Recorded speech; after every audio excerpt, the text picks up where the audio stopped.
Hello বন্ধুরা, আজকে আমি একটু মিষ্টি আচার বানাবো, আপনাদের সঙ্গে শেয়ার করব। আর এই দেখুন মিষ্টি আচারের আমগুলো শুকনো হয়ে গেছে হালকা হালকা।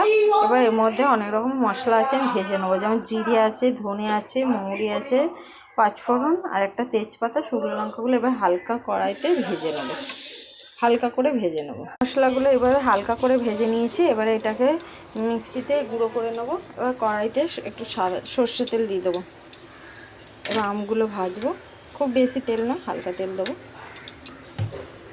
এদিকে আমগুলো ভাজতে দিয়ে দিই, ততক্ষণ মশলাটা গুঁড়িয়ে নেবো। এবং আমটা এইভাবে ভালো করে লাল লাল করে একটু ভেজে নিয়েছি। আর এখানে লঙ্কা গুঁড়ো আর নুন সামান্য দেওয়া ছিল, তা অল্প একটু নুন আর লঙ্কা গুঁড়ো দিয়ে দেবো যাতে কালারটা ভালো আসে। নুন দিয়ে মাখানো ছিল। এর মধ্যে এবারে আমি 700 মতন চিনি দিয়ে দেবো। এবার এটাকে ভালো করে নাড়াচাড়া করতে হবে। চিনিটা ভালোভাবে গলে গেছে, রস মতন বেরিয়ে গেছে। আর দেখুন এখানে ভাজা মশলাটা আমি খুব মিহি করে বাটিনি, আধ কাঁচা বেরিয়েছে, এটা দিয়ে দেবো।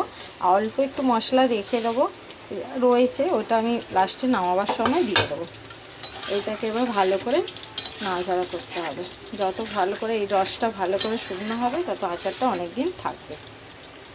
আচারটা আমার রেডি হয়ে গেছে। এবারে উপর দিয়ে একটু অল্প ভাজা মশলা ছড়িয়ে দেবো, দিয়ে এবার আমি গ্যাসটা বন্ধ করে দেবো। আমার রেডি হয়ে গেল টক ঝাল মিষ্টি আচার। কাদের কাদের আচারটা ভালো লাগলে অবশ্যই কমেন্ট করবে, আর অবশ্যই আমার পাশে থাকবে। আজকে এই পর্যন্ত, টাটা।